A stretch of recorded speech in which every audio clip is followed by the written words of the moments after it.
Ladies and gentlemen, Oscar Piastri and Lando Norris are the title contenders in the 2025 Formula One season. These guys are so evenly matched that after 12 out of 24 races, they are separated by 8 points.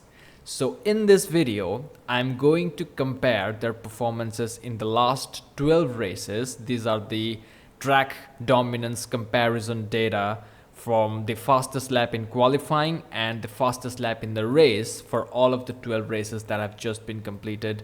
And I have done this to find out the patterns in each other's driving style, where one driver excels, where another driver excels. And one of the first things that I have noticed is that Norris is better at race management.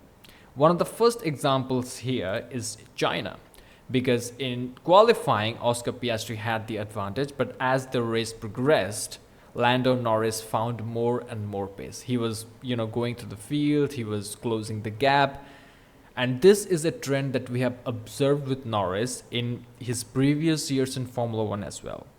He can be a little bit fidgety, he can be a little bit tardy and shitty at the initial phase of the Grand Prix, but as the race evolves, as the competitors and the drivers settle in their respective positions, then Lando Norris becomes better and better. He finds that perfect line and he sticks in that window, lap after lap after lap. Another example is Imola. Here, Oscar Piastri had a great advantage in qualifying. He put in a good lap. But as the race evolved, Norris immediately regained that advantage, like in the later stages of the race. Obviously, in the later stages of the race, the track evolves and the fuel in the car goes down. But this is a critical information for Oscar Piastri when fighting for world titles, because once Lando gets ahead of you in a race, it's going to be difficult for him to make a mistake as the race progresses. So if you are behind Norris, you have to put the pressure on early. You have to try to make the overtake early, maybe try some different split strategies or whatever it is, because if the race continues to progress, and especially you were in the second half of the race after the first round of pit stops, it's going to be difficult to break the rhythm of Lando unless something really crazy happens, because he finds that zone, he finds that flow state, and he stays there. And we have seen this in Austria. We will talk about Austria in a second. I want to give you another example from Canada. I think in Canada also, Oscar Piastri was better in qualifying, but Lando Norris is better in races. And this is the difference of experience, because Lando has been in Formula One for 7 years, and this is the third year of Oscar Piastri. So obviously, Oscar Piastri has done a tremendous job in closing the gap to Lando, in learning as much as he can, and to gain the qualifying advantage over Lando Norris is really impressive. But at the same time, you have to give credit to Lando for using his experience at race management and tire management. Basically, in the race, you have to manage the entire stint. You have to hit a particular lap time within a stint, and you have to stay within that window to maximize the efficacy of a particular tire. Lando has the advantage over Oscar in this. Now, in Canada, Norris crashed out. He made a silly mistake, crashed into the back of Piastri, but he was fast. The second thing that I have noticed is about the type of circuit. So if a circuit is more technical, more mathematical, Norris is better. Now, what the fuck do I mean when I say a circuit is more technical or mathematical? So there are circuits in which you have to brake at a specified zone. You have to take only a racing line. There's only one racing line that you must take in order to optimize your lap time. In those type of very technical circuits, where either it is 1 or a 0, in those type of tracks, Norris has the advantage. The best example comes in the 2025 Monaco Grand Prix, because Monaco, thanks to the wider cars, basically has one racing line. That's literally it. There is very little for drivers to explore and find more grip and find a different racing line in certain corners. You cannot do much of that in Monaco. So Lando has the advantage in these type of tracks or in circuits with these type of technical sections. So if there is a circuit which has a technical section in which you have to follow a particular racing line. You have to brake at a certain point, you have to accelerate in a certain way, you have to put a predefined amount of pressure on the throttle pedal and upshift or downshift in a particular fashion, like that mathematical thing. Lando Norris has the overall advantage. Now, obviously, in the Monaco Grand Prix weekend, Piastri was struggling a little bit, but this is a thing about Lando that I have learned, that in technical sections, in mathematical sections, where there's not a lot of freedom for the drivers to go ahead and explore, Norris is quicker to find out where he needs to brake and how he needs to brake and how he needs to accelerate out of those corners and out of those areas. Another example of that is Saudi Arabia, Jeddah. Now in Jeddah, Lando Norris crashed out in Q3. That's why, we didn't get to see his fastest lap in qualifying. But if you look at the race, Lando has significantly higher amount of pace. And on lap 41, he put a lap time much faster than Oscar Piastri, who put this lap time in lap 50. In lap 50, Oscar's car will have less fuel compared to Lando, but Lando still managed to deliver better. Now, of course, dirty air can be a thing and tires advantage can be a thing. I'm not saying any of those things are not true. All of the analysis that I'm going to provide to you in this video have to be taken with a pinch of salt, because multiple factors affect how a driver performs in a car. But this is good for determining which driver has an advantage where in a directional type of way. So Lando Norris, in technical and mathematical circuits where there is basically one racing line and you have to brake in a certain way, you have to apply a certain amount of brake pressure, very technical, very by the book.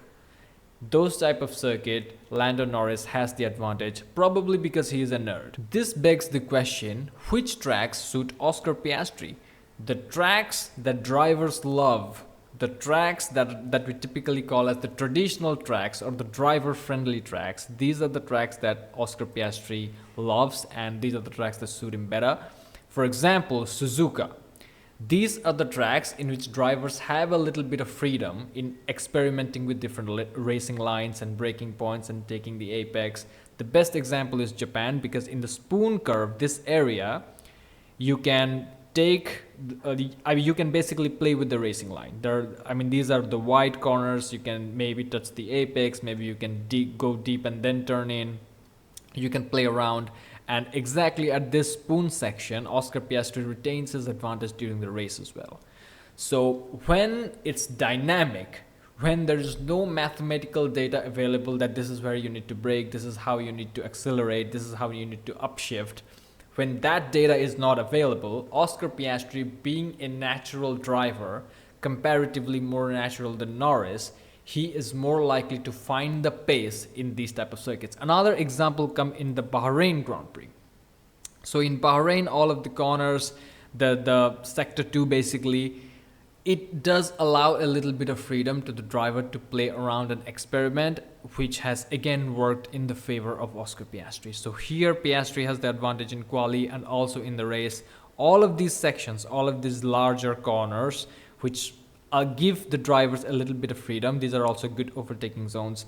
These are the free-flowing circuits that suit Oscar Piastri better, particularly like the circuits with medium speed corners and that type of thing. And even if you look at Austria, the qualifying run of Piastri in Q3 was compromised due to Pierre Gasly yellow flag, so you cannot really read much into it. But if you look at the race pace, Oscar Piastri was faster than Lando Norris overall.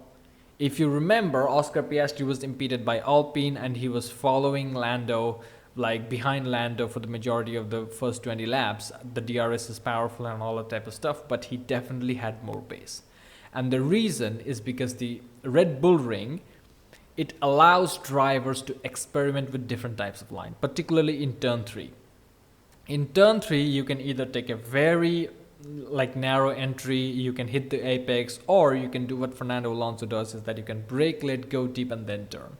So all of this freedom, all of this free-flowing driver circuits, Imola is another example, Spain is another example where Oscar Piastri has had the advantage in both qualifying and the main race. You cannot not lean much into the Spanish data because Lando was a little bit struggling with the front suspension of the car. They have introduced the upgrades and things have changed after that. But still, in the circuits where driver has the freedom to experiment with different types of racing lines and things are a little bit dynamic, Oscar Piastri is the first one to find the ideal lap time compared to Lando. The last area of difference between Lando and Oscar is related to their driving style. So if you look at high traction zones like low speed corners and high traction where you have to put the power down in the right way, in a decisive way, Lando is better. But when it comes to free flowing sections, medium speed sections where you have to carry the speed through a bunch of corners, Oscar seems to have an advantage. Now, obviously there are exceptions in circuits, in sectors of circuits, in a few sequence of corners and stuff like that. But broadly, based on this data, which will be linked in the description below, you can find that Oscar Piastri is slightly better in medium speed corners, in braking plus acceleration, slight braking and acceleration in those type of sections. And Lando has the advantage when you have to brake hard, you have to accelerate again, put the power down, high traction situations. So Australia, one of the best examples. If you look at the race data, Norris is quicker in these sections where you have to brake hard and then accelerate. Similarly, if you go to Miami, where the fuck is Miami? If you go to Miami, you will find that Lando, when accelerating, has the advantage and also in these technical sections. But in the medium speed type of sections where you have to nurse the throttle a little bit, you have to rotate the car in the right direction, Oscar seems to have an advantage. Another example comes from the most recent Grand Prix, which is Silverstone, because if you can see, Norris has the advantage in these hard turns, in the sharp turns, and also in the straights where you have to just accelerate. But Oscar Piastri has the advantage in the free-flowing corner type of areas where you don't have to brake as hard, you can just nurse the throttle and go around. And these are the things that you can do easily. Another thing that I just said subconsciously is that Norris is better at accelerating, which is visible here in Silverstone. When it comes to accelerating and upshifting at the right time and putting the right amount of pressure on the throttle pedal on the straights, Norris has the advantage. If you in Silverstone it's visible a little bit because on the straights Norris seems to have the advantage, particularly when they're connected to slow corners. Norris can easily slow down more effectively compared to Oscar and then put the power down more effectively compared to Oscar. You can see this again in China. All of the straights, like right before the hard braking zones, these are the areas in which Lando Norris seems to have the advantage. Now again, as I mentioned, it's not a very black and white thing. There are going to be exceptions. Another example of this phenomenon have been seen in the Bahrain Grand Prix. I think Bahrain is clearer than anything because it's a free-flowing circuit. I know it's not a classic Formula 1 circuit, but this has all the traits of being a classic circuit. This circuit has given us a lot of history. And here you can see in the straights where you're just accelerating, Lando Norris has the advantage. If you're just accelerating, if you're not braking, and you're managing the pressure on the throttle pedal and you're upshifting and you're putting the power down, Norris has the advantage in reaching high speeds in particular straights. China is one, Bahrain is one, in Canada also, in Montreal, where Lando Norris crashed out, you can see that in the straights and in the hard braking zones, he has the advantage. But in slightly, medium speed sections and these type of corners, Oscar Piastri seems to have the upper hand. And this is where he gains over Lando Norris. So, in order to put it simply, Oscar Piastri has the advantage in medium speed corners where you have to just rotate the car and manage the throttle. And he is good at braking and accelerating in these type of flowing sections, and he is good at traditional drivers tracks the drivers love, like Suzuka, Imola, that sort of thing. And Lando's advantage in low speed, high traction corners where you have to slow the car down significantly and then put the power down. He's good at mathematical or technical tracks where there's basically one racing line, such as Monaco, and he can find his rhythm as the race progresses, even though Oscar Piastri has the advantage in qualifying. Oscar knows how to put the car in the right window for one quick lap, but Lando knows how to make the most out of a particular stint, relatively speaking. Now, as I mentioned, this is not just black and white. You will always find a little bit of variation based on how confident a driver feels with the car at a particular Grand Prix weekend, but this is literally the gist of it. And this brings us to the biggest question: what will happen at Spa? Spa is a driver's circuit and it's fast flowing, so it means overall the advantage will go to Oscar Piastri. However, as the race progresses, Lando Norris will continue to find more advantage in the later half of the race particularly. Now, when it comes to qualifying, definitely Oscar Piastri, but there are plenty of sections in the track in which Lando will be better. For example, in this section through Eau Rouge, turn 2, 3 and 4 all the way up to 5, Lando Norris will have the advantage. In the sections from turn 15 all the way to turn 17, where you don't have to brake that much but basically accelerate in the proper way, all the way to turn 18, this is where Lando Norris can gain some time over Oscar Piastri. Again, from turn 9 all the way to turn 12, this is also kind of a free-flowing section, but obviously drivers have the freedom to play around and find the right racing line, and Oscar Piastri will be the first one to do that. So overall, there are sections of the track in which Lando will be good at, particularly in this turn 1 to turn 5, this particular area, but there are a lot of chicanes. This is a dynamic track where you can play around and find your own rhythm and find your own racing line. So overall, I will give the advantage to Oscar Piastri. And also in 2024 Belgian Grand Prix, Piastri was fighting for the win. George Russell won that race, but then he was disqualified because his car was underweight. Oscar Piastri was half a second behind Lewis Hamilton. And he was closing on Lewis Hamilton and he was about to get him. So this is a track that Oscar Piastri loves, and he also said this on a recent shot uploaded by McLaren on YouTube, that this is his favorite track.